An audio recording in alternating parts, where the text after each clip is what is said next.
ഇനി അകത്തോട്ട് നിങ്ങൾ രണ്ടുപേരും വിളിച്ചില്ലെങ്കിലും പുറത്ത് തന്നെ നിന്നാൽ മതി. കാര്യങ്ങളെല്ലാം ഞാൻ ഡീൽ ചെയ്തോളാം.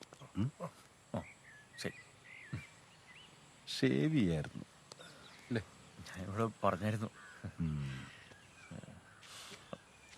എന്നാലും ഷേവ് ചെയ്യായിരുന്നു.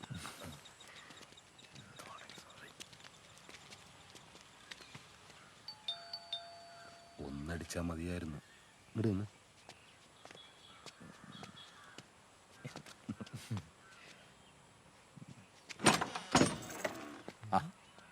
നമസ്തേ. മഞ്ഞളിൽ ടാർസ്യൂസ്? ആ അതെ. Camel cow dung? Multicolored fungus? You sweat from a baboon's balls? Get out! എന്റെ പപ്പ ആദ്യമായിട്ട് വെച്ച തെങ്ങ് ഇവരുടെ പറമ്പിലോട്ട് ഇച്ച ചാഞ്ഞന് ആ തെങ്ങ് വെട്ടിക്കളഞ്ഞവനുണ്ട് അപ്പൻ. Get out! You, follow me.